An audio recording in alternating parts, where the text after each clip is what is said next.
Warning, the following video has flashing lights and also includes content that may be deemed inappropriate for some viewers. Viewer discretion is advised.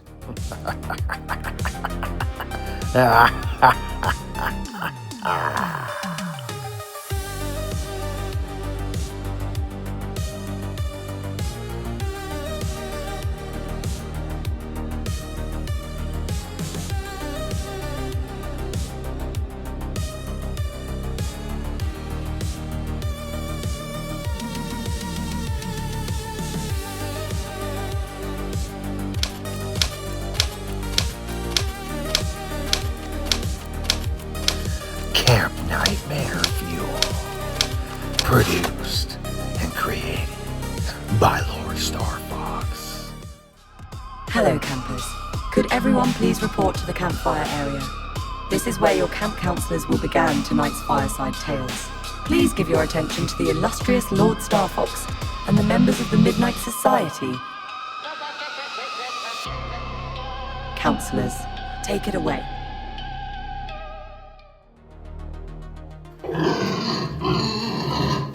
Susie, what is this freak doing?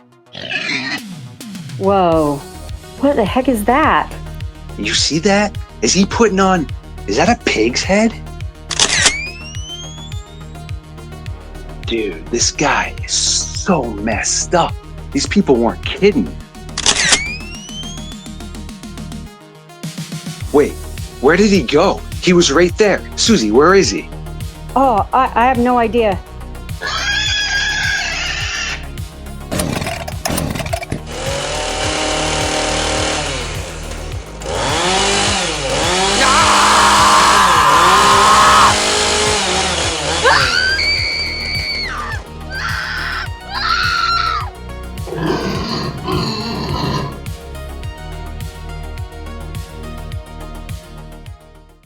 My creatures of the night, once again, it is Camp Nightmare Fuel time. Here on Midnight Lycanthropy, we do have one of our consistent and weekly hosts / members of the Midnight Society, aka Susie, Intuitive Taurus Moon, has already found her way into the darkness of the fox den and is sitting around the late night fire waiting for the rest of us to get ready to burn the midnight timber into the early hours of the morning. We are heading to Vermont, yes, to cover some very bizarre nightmare fuel based criterias. Of course, I am referring to the Pigman. Yes, that's a very interesting terminology for sure. Susie, are you ready to track down this maniac? Absolutely, let's do this. Indeed. All right, audience, get ready. This one's going to be pretty gnarly, as is everything we cover on Camp Nightmare Fuel.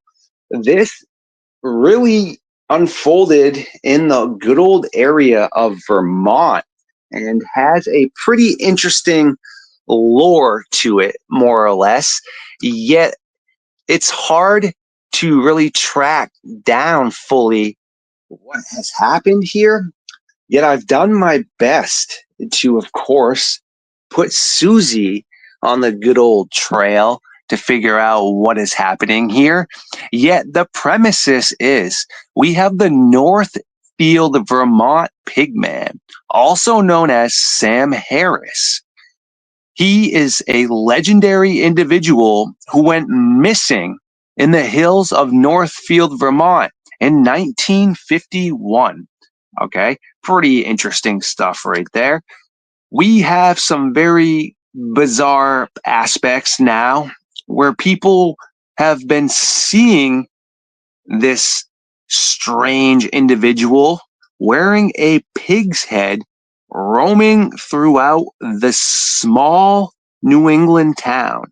A lot of times this seems to be mischief based, but then it does turn into a darker aspect when Mr. Harris began eviscerating pigs and consuming some of the more disgusting parts of an animal. Then he decided it was time to wear this pig head on top of his own, and then began to enjoy haunting the hills, terrorizing the local residents.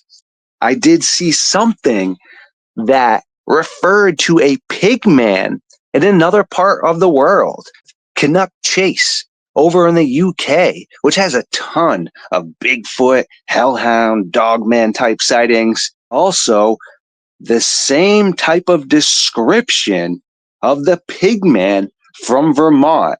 Now, does this mean this individual Looney Tune Harris decided to somehow venture over to the UK? Sounds like this guy was pretty much out of his mind. I'm not really sure how he could just publicly travel with some of his hygiene issues if he was, well, wearing carcasses of pigs, correct? He could have headed over to the UK. But again, Canuck Chase is a very bizarre place.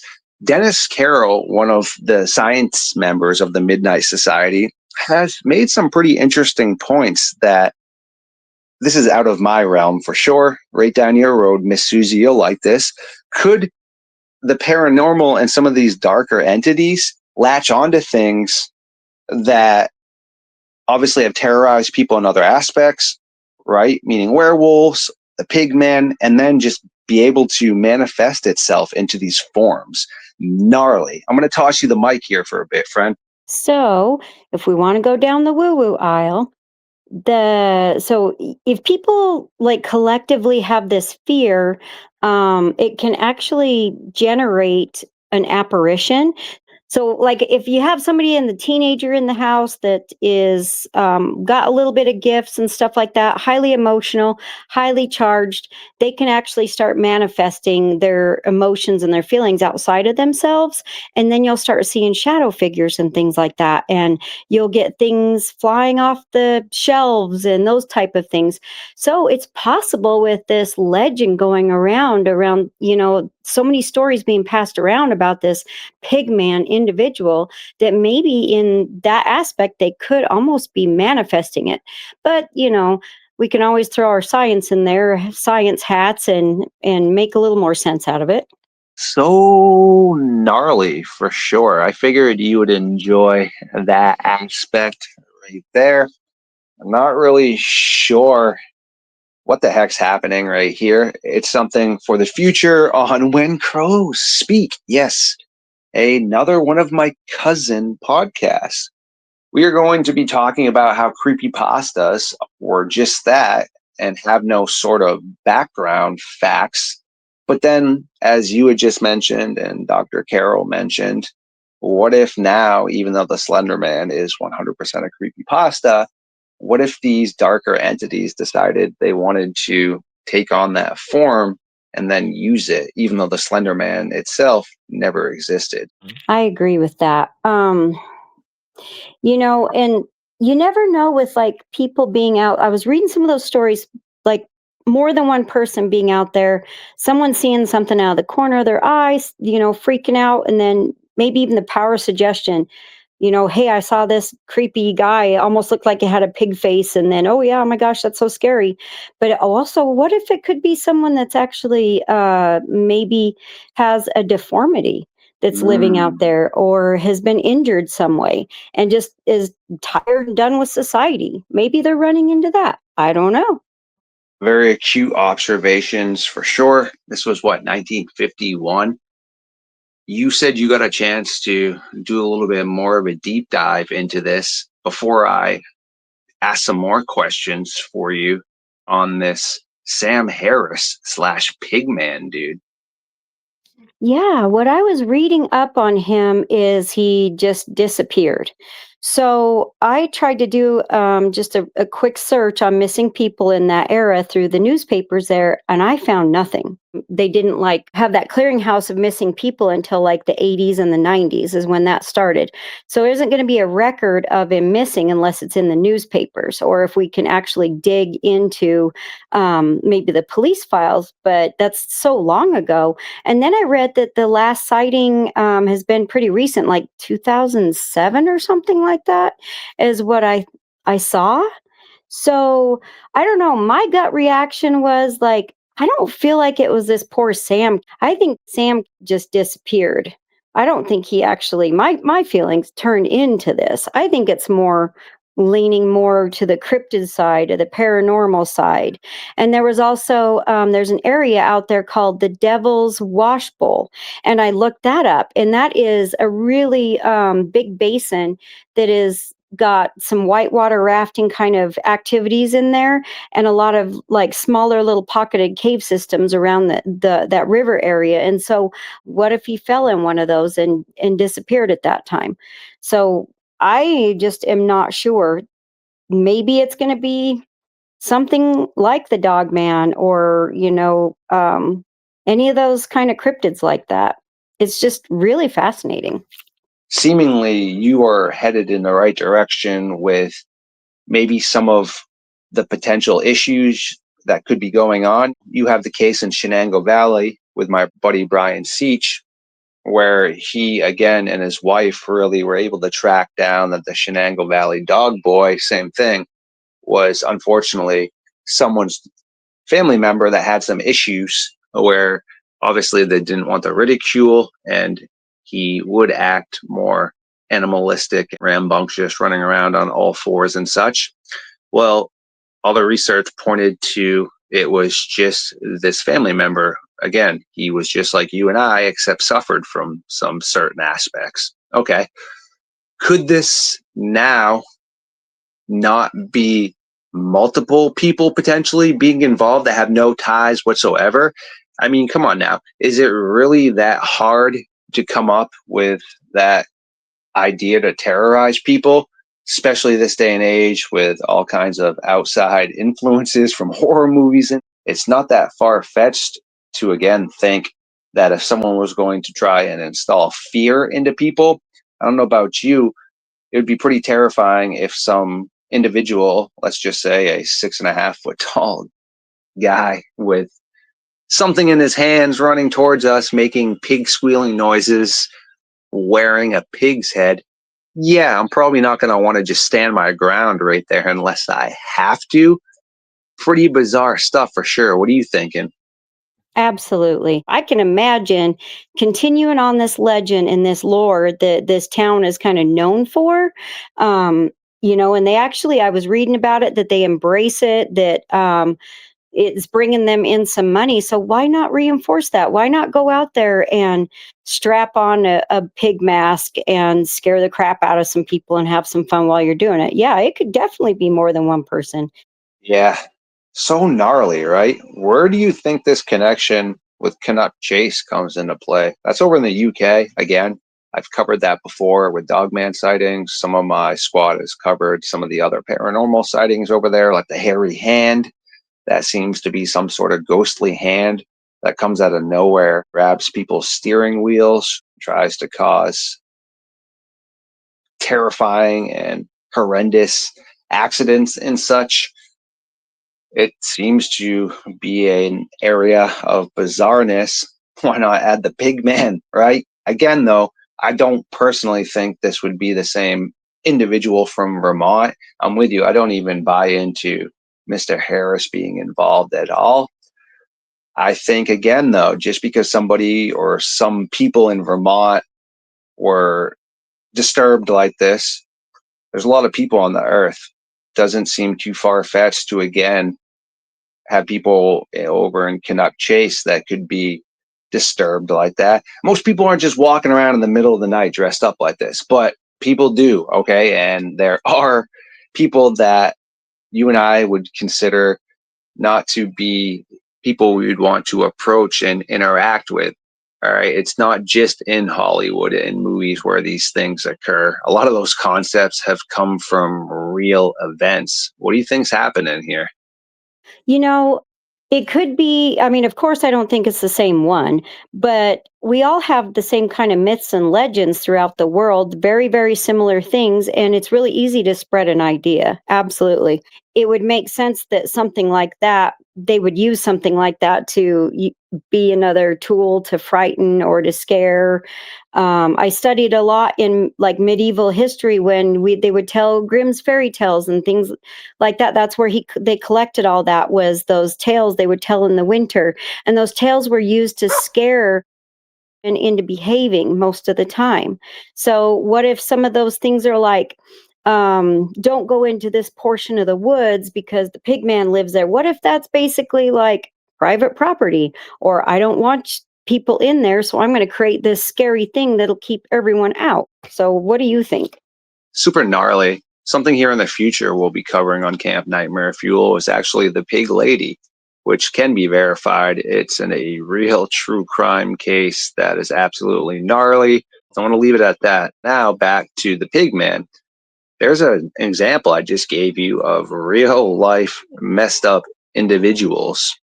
I don't really know what's happening here. It is interesting about how throughout history, though, whether it's indigenous lore or Roman lore or Egyptian lore, we as humans always tend to put humanistic traits onto animals when we describe them, specifically when we don't fully understand something. Do you think some of this would be occurring? Meaning, if we could track down the actual original occurrence, and do you think it matches up to everything we've spoken about so far? Or do you tend to feel that there has to be some sort of embellishment over time? It's just the way things go, no matter what. That's why you have that game. What? Fish? Susie catches a rainbow trout, comes around to Star Fox. What? We got a blue shark? Wait a second. Obviously, we still caught something, but Susie caught a rainbow trout. Why, when the other 10 people pass on the message to me, does it come back blue shark? Right? We've all experienced this before. Is that on purpose? I don't believe so. Right? Yet it just tends to be, as that famous statement says, lost in translation. Yeah, I think you're really onto something with that, where perhaps the original sighting was something that people were not used to in that area, that they didn't understand. For example, maybe somebody with a deformity out there just trying to raid another farm and, get some meat, right? And then from there, it gets embellished. And each time the story is passed, something even crazier happens. And then the next story with the teenagers, like, teenagers kind of feed off from each other pretty good. So, I don't know. That's just kind of my thoughts, is that they saw something they couldn't explain. So therefore it must be something paranormal, mythical, cryptid, something like that. And then it just grew. Preach again. Excellent stuff. To the audience that follows Camp Nightmare Fuel, we covered Ramree Island, the crocodile attack. Okay, just gonna sum this up real quick to give everybody an articulated event that was documented in the Guinness Book of Record and many other places by brilliant people. The consensus of what happened: yes, Japanese soldiers, instead of deciding to surrender, went back into Ramree Island swamp, some of the highest concentrated saltwater crocodiles in the world. Well, supposedly only 100 of the 1,000 soldiers that went in came out. That's now where people tend to disagree. You have brilliant minds that are solidifying that there's no way all those soldiers would have been attacked by crocodiles. That's not how crocodiles act, meaning if a crocodile has attacked Susie and I just start walking by, that same crocodile doesn't attack me now.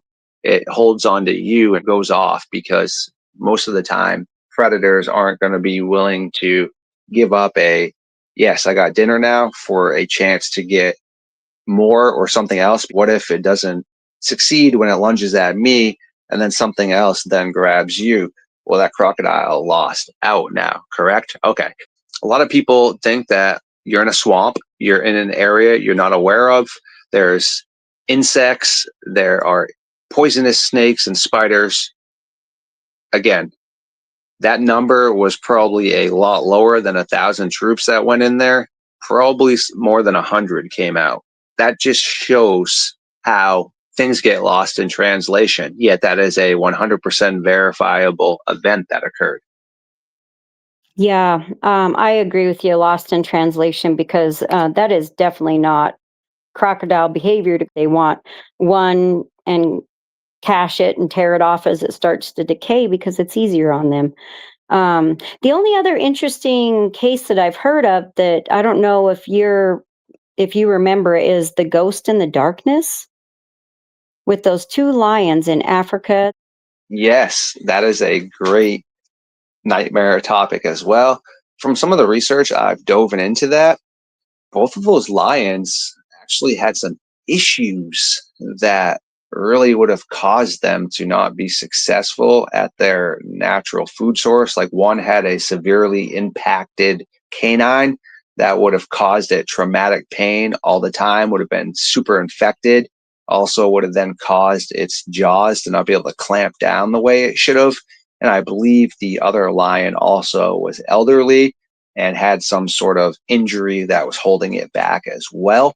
Again, doesn't mean fully healthy lions don't do that, yet it points in the direction of them having some issues. I don't know if those details were purposely left out over the years until individuals finally got a chance to look at the anatomy of these lions and then be like, wow, that thing had a huge infection in its jaw, or no one just cared to dive into it in that aspect. But that's another verified story that tends to have a little bit more of embellishment, not really telling people that these lions were already wounded. Yeah, and then back to the Pigman thing. I think the one story that I read was about him attacking other pigs. Is that correct? Yeah, that seems to be something how it starts off, that he was more or less just attacking the pigs and consuming parts of them. And then him deciding to pull a Halloween contest, dress himself up in the pigs is what perceived to occur afterwards. And then started to become violent towards humans. This is what I mean. Is this all really what occurred, or did the fact that these pigs were being attacked by some strange looking feral person, is that just the truth of it? And then it turned to a little bit more of the embellishment, or did this all occur? Did he attack it, start wearing the parts of the pig, and then started going straight up Looney Tunes on people in the town? I really don't know how to verify it anymore. Yeah, I agree. Do you feel like that it was based on an actual like an actual person, like there was a person out there? Do you get the sense that it maybe wasn't an animal attack, that it was a person attacking? And honestly, why would you stay around that long and watch some Yep. guy tearing things apart and putting on a pig head? You know, you would either shoot at it or you would run. So I don't know. That's why I'm wondering, like, how absolutely embellished is this? Because those stories seem kind of long for something that would be so horrific Mhm. to witness. Yeah, like you stated, who would really stick around for that? Also, you know what I have been thinking as you and I have been speaking more, and just in general, Gugways have that weird looking face. They are described to be piggish or canine-ish or baboonish. What if somebody saw maybe a Gugway squatted down or ripping this apart in the night where they weren't fully able to see something and it looked like a pig face? I don't know. Yet again, it's really not far fetched, unfortunately, with the darkness that humans dive into, to see this actually occurring, meaning it being some sick individual. It's not something, unfortunately, that is out of the norm. Anyone can look up true crime and just see all the madness that occurs. Okay, you're going to have to educate me really quick. What the heck is a gugway? The Gugway is basically, in my eyes, and a lot of the science team here at the Midnight Society, the baboon or the devil monkey could have a lot to do with the dogman. It is a subgenre of the Sasquatch, supposedly, but it has an elongated snout that looks very baboonish. And it's called the Gugway, aka the face eater. Again, though, baboons eat the faces off things. Super gnarly. Okay, that's gross. So, what if it? I don't know. I'm also thinking of other times when we've had people say that there's some strange animal and they're saying it's a cryptid, but it ends up being like a coyote with mange, Mhm. where it's pretty much hairless and you can't recognize that. I mean, have you ever seen a naked bear? I mean, these things are like crazy. What if it was some kind of animal? And excellent observations right there for sure. This is just all things that fall into the category of questions that I myself can't verify. I don't think anyone else that's really ever dove into this topic can verify.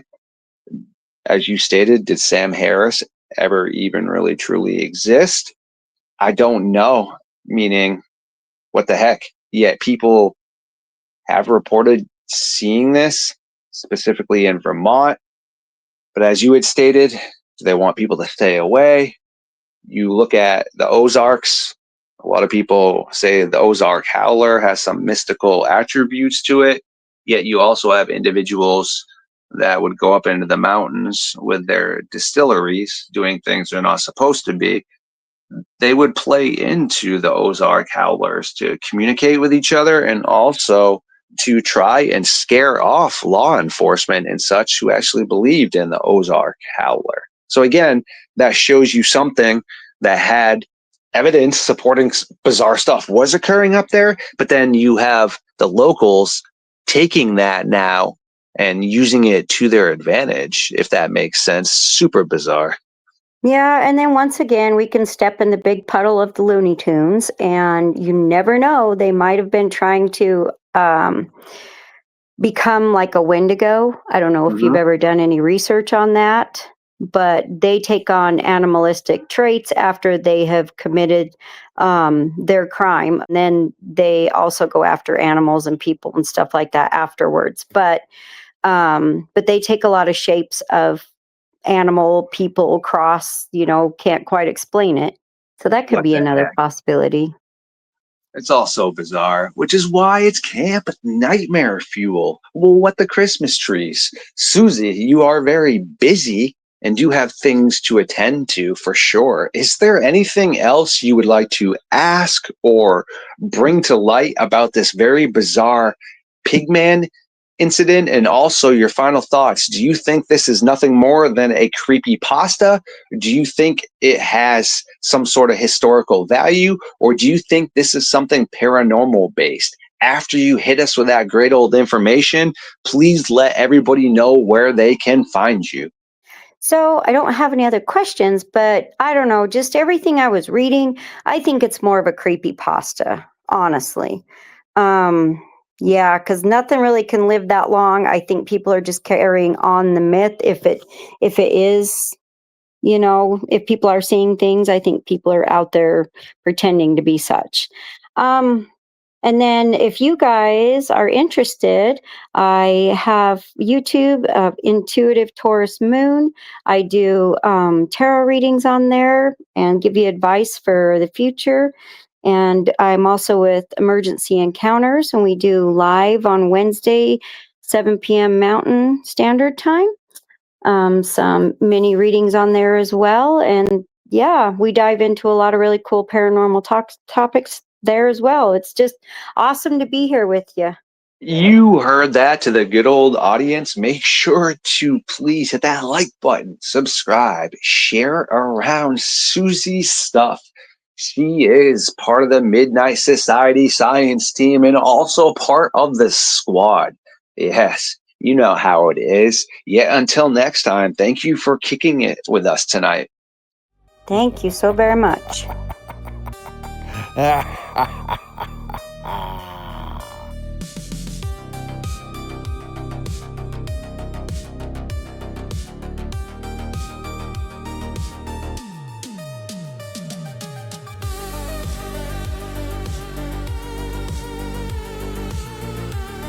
Camp Nightmare Fuel, created by LordeStarfox.